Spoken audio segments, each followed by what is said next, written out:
nós estamos na quinta parte do primeiro livro dos Reis, estamos tratando aí dessa sessão que fala do reino dividido e a ascensão da idolatria. Cada vez que as páginas vão passando, nós vamos percebendo que o povo ele vai se entregando mais à idolatria. Algo surpreendente que acontece nessa sessão é a divisão do reino. Pode passar. Na quinta-feira passada, o nosso assunto anterior, nós vimos que Jeroboão institucionaliza a idolatria. Jeroboão, como rei, do reino do norte, das 10 tribos do norte, ele tenta fortalecer o seu governo, criando praticamente uma nova religião em Israel, que é contrária à verdadeira adoração. Então, nós trabalhamos com esse texto, e hoje vamos para o nosso assunto. Pode passar. E o nosso assunto de hoje, nosso assunto de hoje, isso aí. Deus levanta um profeta para anunciar o juízo contra Jeroboão. Nós vamos do versículo 1 até o versículo 10, e nós vamos ver o resuminho dessa história. Um homem de Deus que vai de Judá até Betel, que fica já no reino do norte, para profetizar contra o altar, confirmando sua palavra com sinais miraculosos, e nós estamos diante de uma história bastante inusitada até para os moldes do Antigo Testamento, né? Vamos ler a Sagrada Escritura, então, versículo 1 até o versículo de número 10. Ali, aqueles mapas ali, eu coloquei para que a gente pudesse perceber mais ou menos a distância ali, de Judá, de onde esse homem de Deus saiu, até o reino do norte, até Betel. Eu coloquei o texto nos slides aí. Coloquei os textos. Isso. Pode passar. Então, esse profeta que o texto vai mencionar, ele foi ali do reino do sul, de Judá, até ali Betel, que fica naquela parte laranja do reino do norte, uma distância considerável. Foi até lá para profetizar contra o rei Jeroboão, contra o altar no qual ele estava oferecendo sacrifícios. Então vamos para o nosso texto, irmãos. Versículo 1, pode passar, meu irmão? Bom, diz o seguinte a palavra de Deus: Eis que, por ordem do Senhor, veio de Judá até Betel um homem de Deus. A Bíblia não fala a respeito de quem é esse homem, É um profeta anônimo. E Jeroboão estava junto ao altar para queimar incenso. Nós não sabemos exatamente, com certeza, quem era esse profeta. Há algumas suposições. Por exemplo, Flávio Joséfo vai dizer que era um profeta chamado Jadom. Só que nós não temos esse nome descrito nas Escrituras. E embora aquilo que Flávio Joséfo escreveu seja útil em determinadas ocasiões, para a guisa de contexto histórico e assim por diante, nós não temos a certeza de quem era exatamente esse profeta. Então fica aquela incógnita, Quem que era esse profeta, quem que era esse homem de Deus? Os irmãos percebem que ele se aproxima de Jeroboão quando Jeroboão estava ali com a boca na botija, estava oferecendo sacrifícios, e tudo indica que Jeroboão, além de estar oferecendo sacrifícios dentro de um contexto religioso que ele tinha criado, com os sacerdotes que ele tinha instituído, aparentemente ele mesmo estava oferecendo também aqueles sacrifícios, ou seja, de rei, ele estava fazendo uma função de sacerdote, o que piora, agrava mais ainda a situação do rei Jeroboão. Versículo 2 diz o seguinte: Clamou o profeta contra o altar, por ordem do Senhor, e disse. Veja que o profeta não fala nem com Jeroboão, Fala com o altar, de uma maneira simbólica. Ele diz: Altar, altar, assim diz o Senhor, eis que um filho nascerá à casa de Davi, cujo nome será Josias, o qual sacrificará sobre ti os sacerdotes dos altos que queimam sobre ti incenso, e ossos humanos se queimarão sobre ti. Veja que é uma profecia bem tranquila, A profecia aqui é de que aqueles sacerdotes morreriam, não naquele altar especificamente, porque o tempo passaria muito para isso, mas ele profetiza contra o altar de uma maneira simbólica, demonstrando, irmãos, veja, e essa vai ser uma das nossas lições hoje, demonstrando que Deus não tolera idolatria. Não importa quais desculpas Jeroboão estava usando, e poderia até usar a desculpa de estar adorando a Deus. Deus não tolera idolatria, Deus não tolera o pecado. Por isso, então, a profecia é contra o altar. Aquele altar, aquele mecanismo de adoração, não era o mecanismo de adoração que Deus tinha instituído. Quando a gente fala de adoração, às vezes a gente dá muita importância para alguns tipos de pecados, por exemplo, pecados morais, né? O pecado moral acaba escandalizando muito as pessoas. É claro que a questão moral é importante. Existe o pecado moral denunciado nas Escrituras. Mas veja, quando se trata da adoração, isso é até mais importante diante de Deus. Modificar o objeto de adoração, só Deus pode ser adorado. E modificar a forma de adoração, Deus deve ser adorado do jeito que Ele institui. Esses são os 2 primeiros mandamentos. O terceiro mandamento, não tomar o nome de Deus em vão, também está dentro do contexto de culto. E o quarto mandamento também, porque tem a ver com o dia de descanso, que por sua vez está atrelado ao culto. O dia de descanso é o dia de culto. Só faz sentido descansar, não pelo fato de descansar em si. Faz mais sentido do ponto de vista divino, porque esse descanso é para quê? Para que as pessoas possam participar do culto. Então veja, por isso ele profetiza contra o altar. Quando ele profetiza aqui que Josias, um rei chamado Josias, nasceria, e que através de Josias eles seriam julgados, eles seriam ali, aqueles sacerdotes seriam queimados naquele altar, essa profecia, irmãos, é uma das profecias mais distantes da Escritura. Para os irmãos terem uma ideia, essa profecia, nesse momento que ela foi dada, a época girava mais ou menos em torno ali de 931 a.C. E Josias só viveria em 640 a.C. Uma diferença de mais ou menos 300 anos. Então esse profeta que a gente não sabe o nome, o profeta anônimo, ele estava profetizando algo que aconteceria 300 anos depois, uma reforma, depois de, no Reino do Sul, passarem-se cerca de 14 reis, e aconteceria o cumprimento disso que ele está profetizando aí. A dinastia de Jeroboão cairia, depois o seu filho subiria ao poder, e depois do filho de Jeroboão, ninguém mais de sua família, seu filho seria assassinado, como cumprimento do juízo de Deus sobre Jeroboão. Ele teve todas as oportunidades, ele teve a bênção de Deus, ele teve a promessa de Deus, ele teve a palavra de Deus através do profeta Aías, no capítulo 11, como nós estudamos, só que ele preferiu fazer um culto paralelo em nome de Deus. Um altar paralelo, um sacerdócio paralelo, um culto paralelo, entre aspas, supostamente para a glória de Deus. Versículo 13 em diante, vamos ler? Deu naquele mesmo dia um sinal, dizendo: é este o sinal que o Senhor falou, eis que o altar se fenderá e se derramará a cinza que há sobre ele.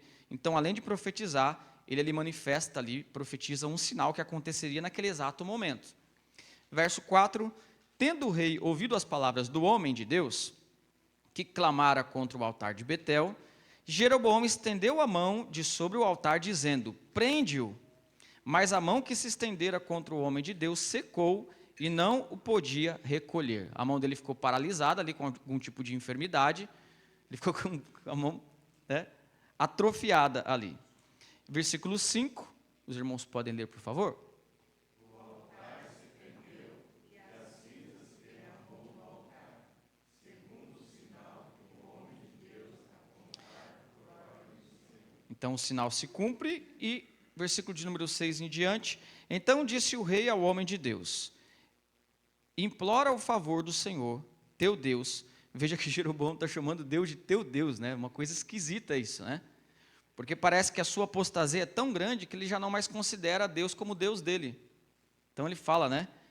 O teu Deus, e ora por mim. Ele pede oração por conta da sua mão que estava paralisada. Ora por mim para que eu possa recolher a mão. Então o homem de Deus implorou o favor do Senhor, e a mão do rei se lhe recolheu e ficou como dantes. Verso 7, disse o rei ao homem de Deus. O camarada era ardiloso, né? O que ele disse para o homem de Deus? Vem comigo a casa e fortalece-te, e eu te recompensarei. Porém o homem de Deus disse ao rei, ainda que me desses metade da tua casa, não iria contigo, nem comeria pão, nem beberia água neste lugar.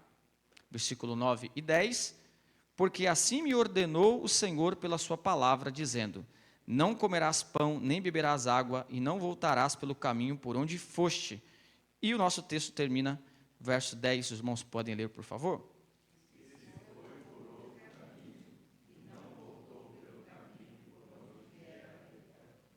Bom, essa história continua, a gente vai falar um pouco sobre a continuação um pouco bizarra dessa história, né? Na próxima oportunidade, se vivos estivermos, né? Se estivermos todos aqui, se Jesus não tiver voltado. Mas hoje vamos parar um pouco para prestar atenção nessa sessão. Esse homem de Deus que sai de Judá até o reino do norte, até Betel, profetiza contra o altar, promete um sinal, acontece esse sinal, o rei intenta contra ele, é punido por Deus, depois pede oração, ele ora pelo rei, ele é curado do seu problema no seu braço, e depois tenta ali corromper o coração do profeta. O profeta obedece a Deus, se mantém fiel, até o versículo 10, a narração da história, o profeta se mantém fiel. Depois a gente vai ver o resto desse texto, se o Senhor permitir. Mas vamos para alguns destaques aqui, irmãos. Primeiramente, eu gostaria de fazer alguns destaques teológicos desse texto, que são importantes. Os irmãos já conseguem perceber, eu acredito, que a figura do profeta começa a virar uma figura proeminente a essa altura do campeonato. Antes, havia profetas, né? Deus falava, Deus usou o profeta Natã, Deus usou o profeta Aías e assim por diante. Quando o reino se divide, aí a figura do profeta, digamos que ela é mais necessária. Por quê? Por que ela é mais necessária? Porque a confusão impera. Onde há confusão, a palavra do Senhor tem que ser falada.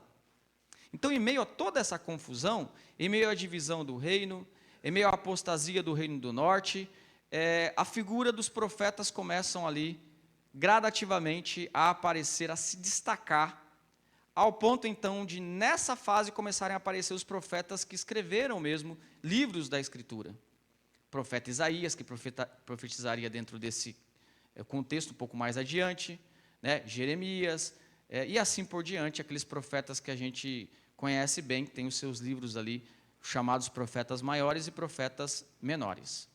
Essa figura profética é muito importante, porque a gente estudou esses textos até agora, se os irmãos se lembrarem, a gente destacou bastante a aliança que Deus fez com Davi. E a aliança que Deus fez com Davi, que se cumpre em Salomão, e a construção do templo, do complexo do templo, tem a ver com essa confirmação. Isso aponta para Jesus, mas no sentido de realeza. Jesus seria o rei que viria e cumpriria todas essas promessas, como rei. Quando a gente estudou sobre as passagens que falavam da construção do templo e da inauguração do templo, da consagração, nós destacamos uma outra questão importante, que é a questão do pecado, dos sacrifícios, do acesso que Jesus dava, e de como o templo e tudo aquilo que era feito dentro do templo apontava para Jesus Cristo. E quando o templo apontava para Jesus Cristo, apontava para o aspecto sacerdotal de Cristo. Então, até agora, a gente tem enfatizado em relação a Cristo dois ofícios: rei e sacerdote. Só que agora começa a aparecer a figura do profeta. E a figura desses profetas apontam para quem? Para Jesus. Só que Jesus, no seu ofício profético. Assim como Jesus é o sumo rei, e também é o sumo sacerdote, ele também é o sumo profeta. Jesus, como rei, ele controla todas as coisas. Cristo, como sacerdote, representa o povo diante de Deus. Cristo, como profeta, fala ao povo em nome de Deus. Ele leva a palavra de Deus. Portanto, quando nós olhamos todos esses profetas, e a proeminência gradativa, a ênfase que vai se dando gradativamente ao ministério profético, devemos enxergar a figura de nosso Senhor Jesus Cristo, que viria como profeta máximo, maior, trazendo a palavra de Deus, trazendo a interpretação mais profunda daquilo que está escrito no Antigo Testamento. A gente está estudando isso aos domingos, né? No Sermão da Montanha, o que Jesus está fazendo? Profetizando. O profeta não é só aquele que diz assim, diz o Senhor. O profeta é aquele que fala da palavra de Deus. E muitas vezes Jesus não diz assim, diz o Senhor, mas ele diz, eu disse. Foi escrito, mas eu vos digo. Ele dizendo é o próprio Deus falando. Uma outra questão teológica importante é que vai ficando também cada vez mais clara a ênfase no culto verdadeiro em relação ao culto falso. Deus está preocupado com isso. Quando eu digo que Deus está preocupado, preocupação deve ser entendida como, olha o palavrão aí, né? Um antropopatismo, né? Uma figura, sentimento humano atribuído a Deus, porque Deus não se preocupa. Né? Quem se preocupa é aquele que tem medo que algo ruim aconteça. Mas, como não tem nenhuma palavra para a gente usar melhor do que essa, talvez, a preocupação de Deus aqui está, então, em mostrar, fazer uma diferença entre o culto verdadeiro e o culto falso. E, ao mesmo tempo que começa a aparecer a figura profética, e a figura profética é cada vez mais importante, automaticamente começa também a aparecer a figura dos falsos profetas. Os reis, pela confusão que vai cada vez mais aumentando, eles começam a depender cada vez mais de palavras proféticas. E aí entra a figura dos profetas verdadeiros, que geralmente falam aquilo que é contrário àquilo que os reis queriam ouvir, e a figura dos falsos profetas, que são em maior número, geralmente. E geralmente falam aquilo que os reis querem ouvir. Esse é um destaque teológico importante para que a gente possa, a partir de agora, começar a perceber como o texto vai tratando dessas questões. Amém? E vamos passar para as nossas aplicações, então? Primeira coisa, irmãos, vamos lá às nossas aplicações de hoje, nossas lições. Primeira lição importante, Deus não tolera o pecado. Aqui o pecado é idolatria. Esse é um fato, irmãos, que nós devemos levar muito em consideração. Os irmãos podem ler a aplicação embaixo, por favor?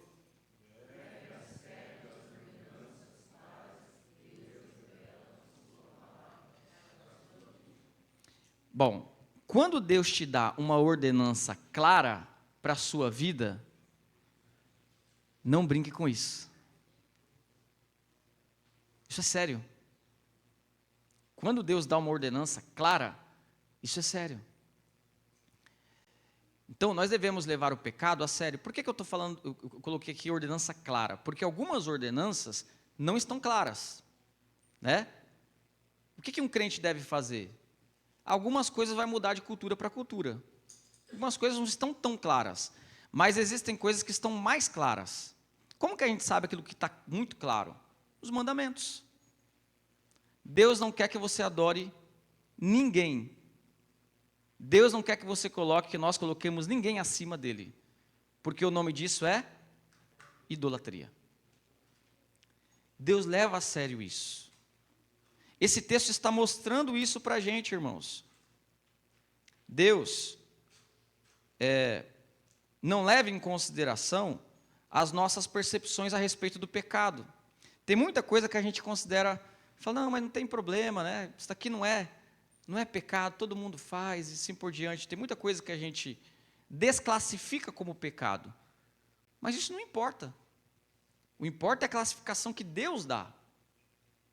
Se a Bíblia chama algo claramente de pecado, nós deveríamos levar a sério e nós deveríamos procurar todo o empenho ali, ter todo o empenho para praticar isso na nossa vida, meu irmão e minha irmã. Tem coisas, irmãos, que assim, o mundo também tem uma visão a respeito de Deus.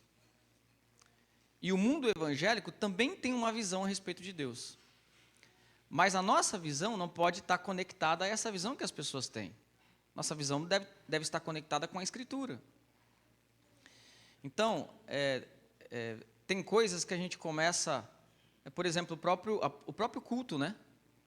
Tem gente que já não leva mais a sério participar do culto, ou de alguma maneira contribuir com a obra de Deus, seja financeiramente ou de outra maneira. Tem gente que não leva mais a sério isso. Já não considera isso como sendo pecado. Acho que não é pecado eu deixar de cooperar, não é pecado deixar de participar. Tanta gente está participando e a gente começa a dar as nossas desculpas. É claro que cada um tem as suas obrigações, né, trabalho e assim por diante. Deus sabe, né, as responsabilidades de cada um. Mas veja, tem coisas que estão muito claras na Escritura. O culto, o dia do Senhor, os mandamentos, a idolatria. E com estas coisas, com coisas claras, sérias, nós não devemos brincar. Às vezes, para nós, pode não fazer muita diferença, mas o importante não é a nossa opinião.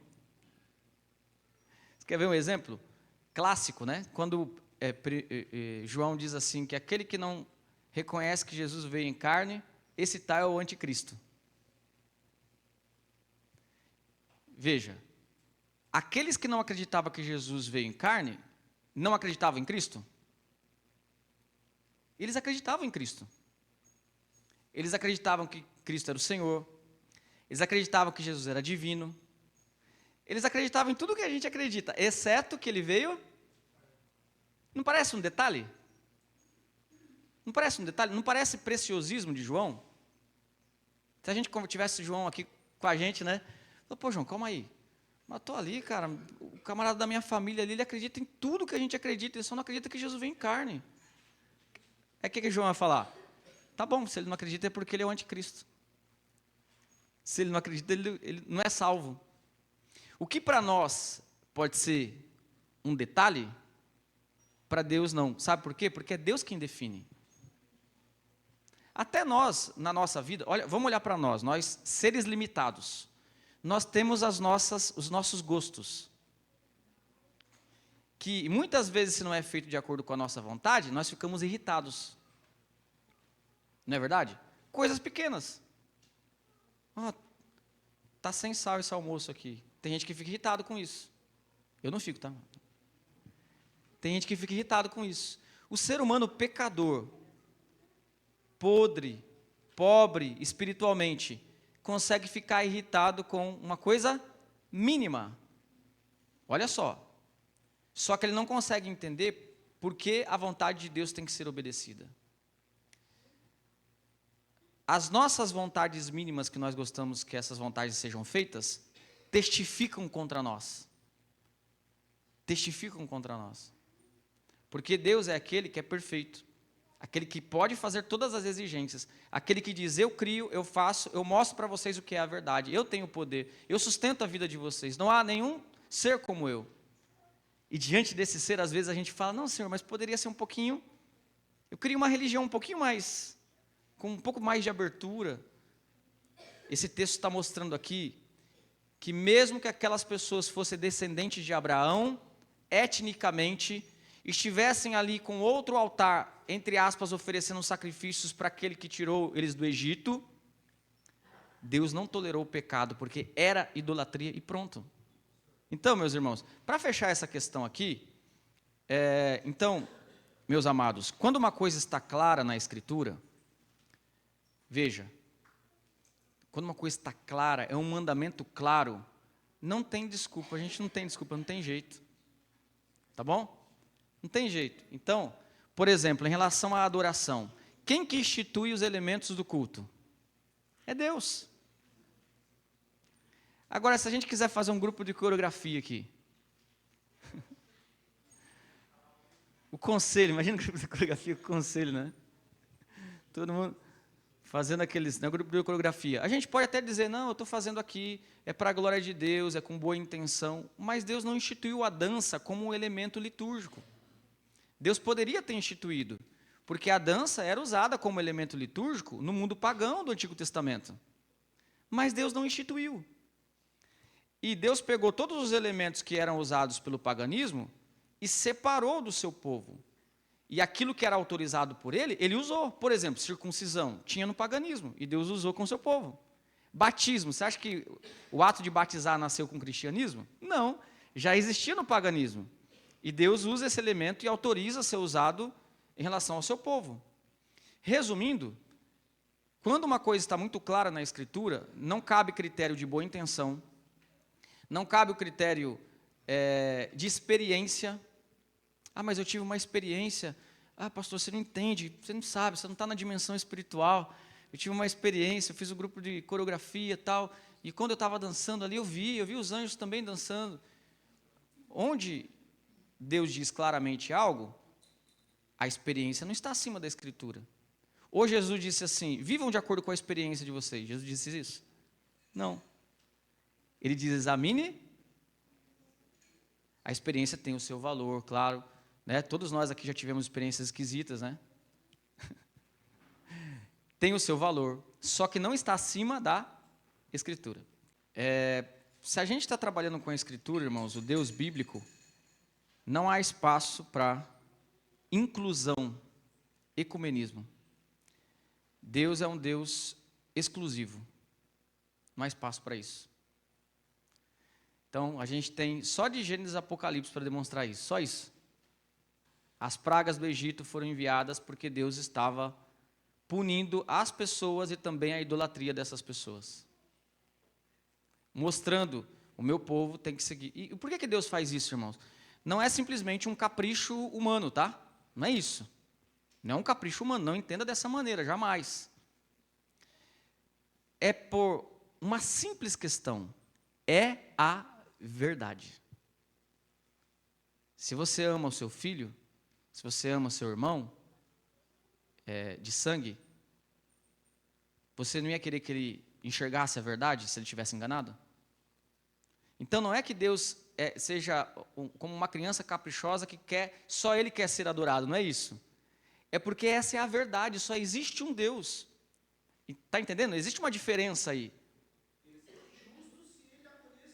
Exatamente. Exatamente.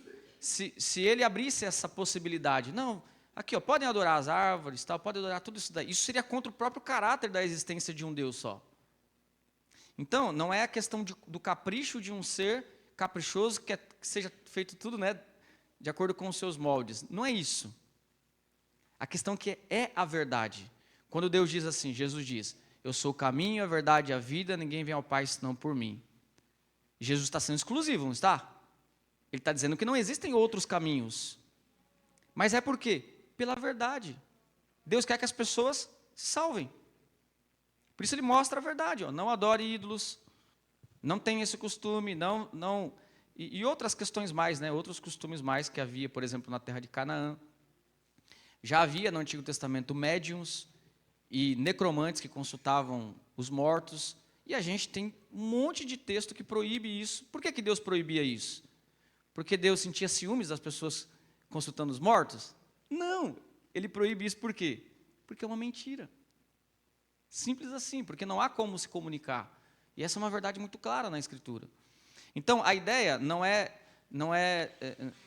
que a gente deve ter do Deus bíblico, não é alguém caprichoso, egoísta, como o ateísmo nos acusa muitas vezes. Não, mas é um Deus verdadeiro que existe, que quer conduzir-nos à verdade. Se Ele deixasse que seguíssemos os nossos caminhos, sem nos alertar a respeito da verdade, aí sim, poderíamos dizer algo, né? Mas uma vez que Ele nos mostra, a verdade é o seguinte, existe um Deus, existe uma forma de adorar esse Deus. Uma vez que Ele ensina isso para todos nós, Ele está dando a abertura, ele está mostrando para nós o que é verdade e o que é mentira. Bom, segundo, vamos para frente aí, porque tem umas 4 aplicações hoje. Bom, devemos ficar atentos, então, às advertências que Deus nos dá, irmãos. Os irmãos podem ler o texto abaixo?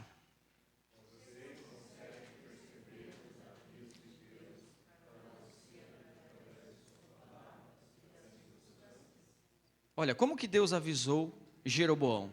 Primeiro, Deus não fulminou Jeroboão de uma só vez. Deus não fez isso. Deus avisou Jeroboão. Deus levanta um profeta de Judá para avisar Jeroboão. E veja, a gente deve ficar atento porque Deus nos avisa também. Através da sua palavra, assim como fez com Jeroboão, e através das circunstâncias. Deus continua rachando os altares. Deus continua rachando os prédios. Deus continua estremecendo as pessoas. Só que as pessoas não enxergam os sinais que Deus dá. Nós passamos por uma pandemia e muita gente ficou só analisando as causas ambientais, as causas humanas. Essas causas têm o seu lugar. Mas e o fato de Deus estar controlando tudo e estar querendo nos dizer alguma coisa? Teve gente que passou desapercebido. Não entendeu que, na verdade, Deus, Ele controla reinos, Deus, Ele controla governantes, Deus pode fazer, castigar governantes, como ressecou aqui a mão de Jeroboão. Deus continua fazendo isso. Deus continua, meus amados, nos dando sinais. E veja, não estou falando de sinais igual aquele filme de suspense lá, Sinais, né? Aquele filme antigo que os ETs, né, acho que davam sinais, né? Que são aqueles sinais assim, né? Místicos, difícil de interpretar. Não. Deus está dizendo claramente, faça isso. Claro. Alto e bom som, está escrito. Direto. Com coisas que ocorrem conosco. Então, você tem uma pandemia, você tem algo ruim acontecendo. Poxa, tem que parar para pensar, o que Deus está querendo me dizer com isso? Deus está me provando? Deus está me punindo, me castigando? Sim, a gente deve pensar nas possibilidades. Então, meus amados, nós não devemos ignorar os avisos de Deus. Devemos buscar entender o porquê Deus está nos enviando determinadas mensagens específicas. Veja, às vezes nós somos cegos para as coisas que acontecem conosco. Não enxergamos. Deus quer tratar o nosso coração. O nosso orgulho, a nossa incredulidade, uma série de outros fatores nos cega. Então, passamos por contextos em que, às vezes, tropeçamos nas mesmas coisas. Deus está querendo falar alguma coisa com a gente. Ouvimos o ensino da palavra e, mesmo assim, não abrimos os nossos ouvidos espirituais. Terceira questão. O verdadeiro profeta, irmãos, deve ser fiel a Deus. Os irmãos podem ler o texto abaixo?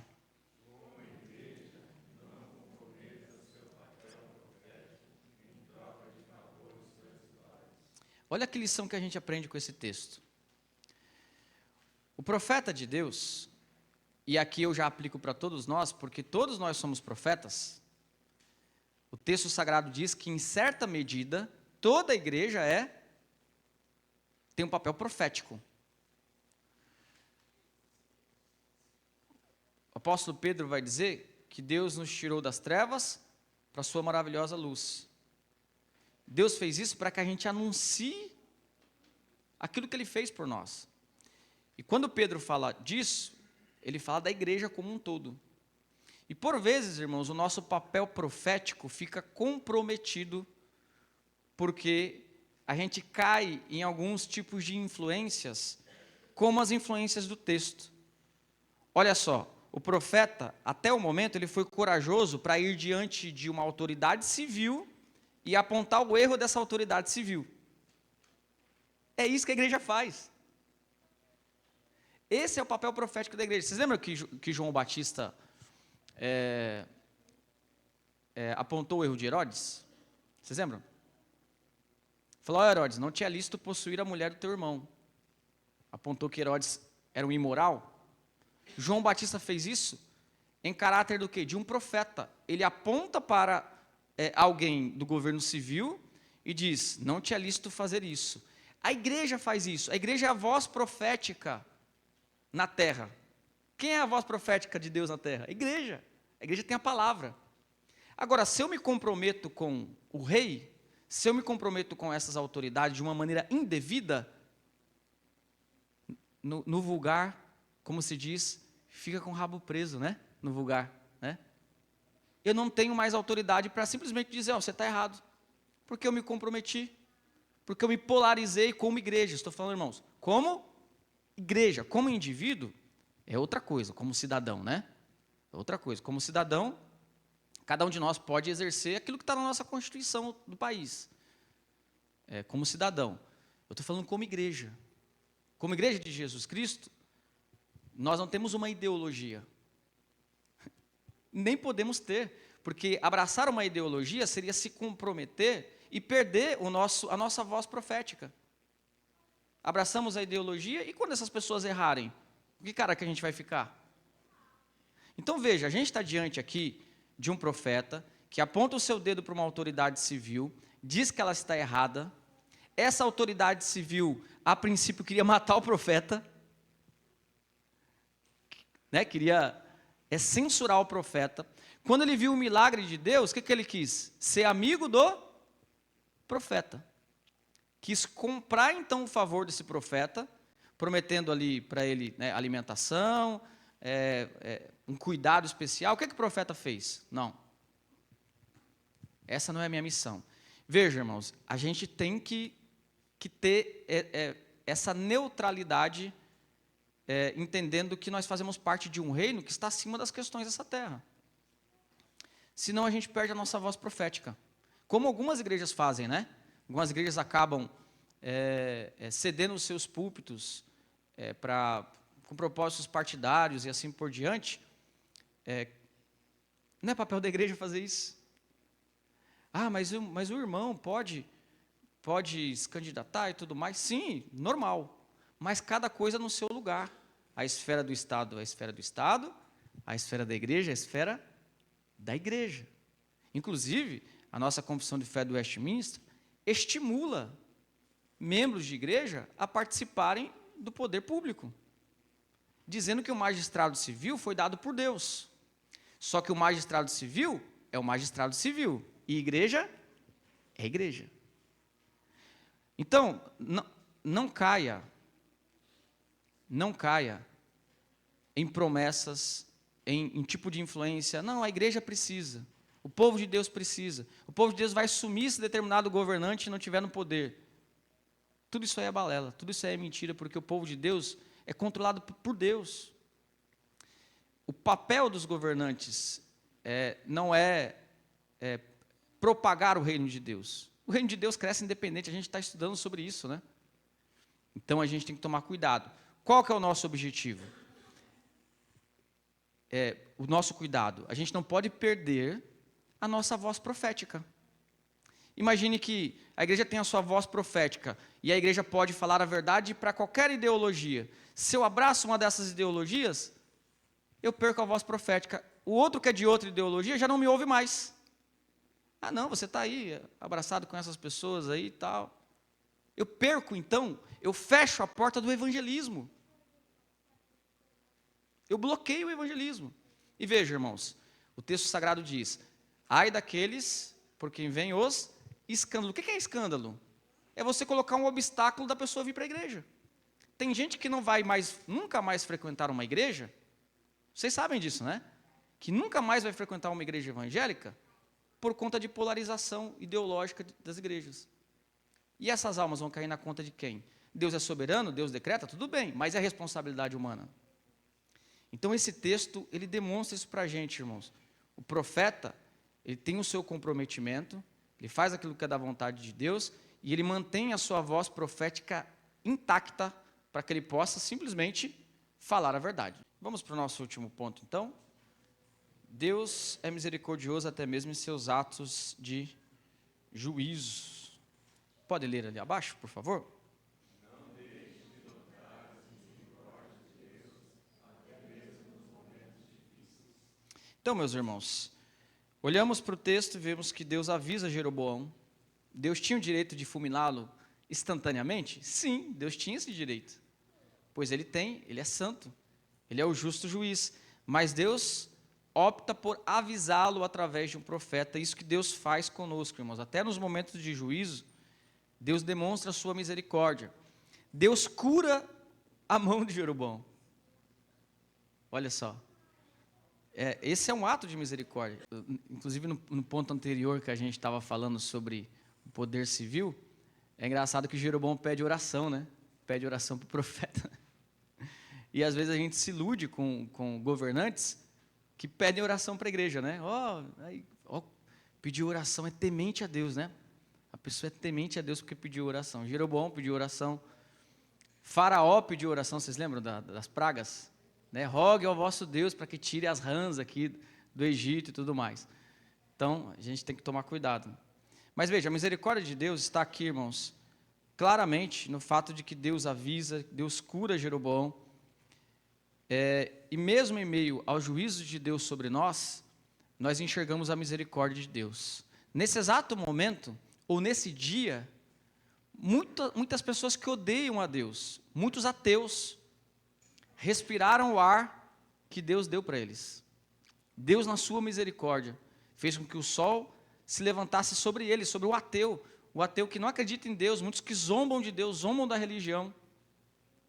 E Deus, na sua misericórdia, ali tendo longanimidade, paciência, Ele vai avisando, Ele levanta a sua igreja para que a mensagem do Evangelho chegue até essas pessoas. Por isso, nós jamais podemos deixar de enxergar a misericórdia de Deus, mesmo nos momentos mais difíceis. Veja, irmãos, mesmo no luto, o luto que é algo tão triste, né? Tão ruim. Geralmente, a gente se perde um pouco no luto, porque a gente se esquece de que nós não temos o direito de ter aquela pessoa, aquele ente querido. A gente se esquece que o tempo que a gente viveu com aquele ente querido foi dado para nós pela graça de Deus, não porque a gente merecia. Então, até mesmo no momento de luto, dependendo do nosso olhar, a gente pode perceber, ó como Deus foi misericordioso. Deus me permitiu viver tantos anos com essa pessoa. Deus poderia fazer com que eu não vivesse com essa pessoa. Deus poderia me tirar essa pessoa, né, quando Ele quisesse. Mas Deus me permitiu viver esse tempo, e isso é fruto da misericórdia dEle. É fruto da misericórdia. Quando a gente enxerga as coisas, claro que é difícil, né, irmãos? Estamos falando de uma coisa, não é fácil, é difícil. Mas quando a gente enxerga as coisas de uma maneira bíblica, nós podemos enxergar a misericórdia de Deus em todos os atos dEle. Porque no final das contas, se olharmos para o mérito, nós veremos que nós não merecemos coisa alguma. Tudo que temos é pela graça. Hoje você acordou, hoje você respirou, hoje você conviveu com a sua família, hoje você veio para a igreja, você trabalhou. Tudo isso pela graça de Deus. Se fosse pesar na balança as suas obras, as minhas obras, diante da justiça de Deus, os irmãos já sabem a resposta. Nós nem estaríamos aqui. Desapareceríamos. Então, o fato de estarmos aqui também, irmãos, é graça de Deus. Mas me aconteceu tal coisa terrível. Com certeza a graça de Deus está aí. A misericórdia de Deus está aí em algum lugar. E você precisa enxergar isso. Amém? Então, meus amados, o que nós aprendemos hoje, com essa história que ainda vamos terminar. Deus não tolera o pecado, então nós devemos levar a sério as ordenanças claras de Deus. Devemos ficar atentos às advertências que Deus nos dá. Devemos ser profetas fiéis a Deus, não nos deixando comprometer nosso chamado profético, e nós devemos enxergar a misericórdia de Deus, mesmo nos momentos mais difíceis da nossa existência. Amém? Vamos nesse momento orar, para que Deus abra o nosso coração, que a gente assimile todas essas verdades, porque essas verdades elas não são assimiladas intelectualmente, não, espiritualmente. E nós só assimilamos uma verdade espiritualmente se o Espírito Santo operar em nós. Nós vamos então pedir isso, meus irmãos. Inclina a sua fronte. Senhor amado, nós queremos agradecer ao Senhor por essa graça que o Senhor nos deu, mais uma vez, de nos reunirmos, juntamente, ó Deus, com esses irmãos queridos, ó Pai, como família do Senhor. Como família, nós precisamos aprender mais e mais uns com os outros. Como família, nós precisamos perdoar uns aos outros. Como família, nós devemos julgar menos uns aos outros. Como família, ó Deus, nós precisamos, ó Pai, amar uns aos outros. Nos ajuda nesse sentido. Ajuda-nos também, ó Deus, a praticar estas verdades que esse texto nos ensina. Esse texto nos demonstra claramente que nós deveríamos levar muito a sério a Tua palavra, as Tuas ordenanças que são claramente reveladas. Nós deveríamos, ó Deus, enxergar a Tua misericórdia, mesmo nos momentos mais tristes, mais sombrios da nossa existência. Nós deveríamos, ó Deus, deixar intacto a nossa voz profética como igreja. Sabemos que muitos de nossos irmãos possuem cargos na instituição pública, e isso é muito bom, Pai querido, e pedimos que o Senhor os abençoe. Mas sabemos, ó Pai, que como igreja de nosso Senhor Jesus Cristo, nós não podemos nos comprometer ideologicamente, partidariamente, ó Pai querido. Por isso nos ajuda. Nos ajuda a manter, ó Deus, uma relação que seja bíblica. Se relacionando com a esfera civil de uma maneira devida, de uma maneira bíblica. E também não negligenciando a participação naquilo que é da esfera civil, nas demandas da esfera civil. Ó Pai, nos ajuda porque nós temos muitos desafios. Abençoa as famílias aqui representadas, abençoa a nossa igreja, a igreja do Parque Nacional, aqueles que estão se achegando à nossa igreja, ó Deus, os abençoa, que eles possam entender a Tua palavra, serem iluminados pelo Senhor. Nós pedimos, ó Deus, pelos enfermos, pedimos por esse ano de eleições, ó Deus, na nossa cidade e nas demais cidades também, que o Senhor possa abençoar o Seu povo, aqueles que estão concorrendo a cargos públicos. Que o Senhor os ajude, ó Deus, a participar de uma maneira devida, de uma maneira correta, ó Pai, dando um bom testemunho. E que o Senhor preserve a Tua igreja, ó Deus, as igrejas sérias, que querem realmente fazer a Tua vontade, que elas tenham a sua voz profética preservada pelo Senhor, para que sempre possamos, ó Deus, falar da verdade a quem quer que seja e pregar o Evangelho a quem quer que seja, independente de sua situação do ponto de vista ideológico. Pai querido, pedimos estas coisas ao Senhor. Nós queremos agradecer ao Senhor, pedir que o Senhor despeça o Teu povo na Tua paz, na Tua graça e no Teu amor. Em nome de Jesus Cristo. Amém.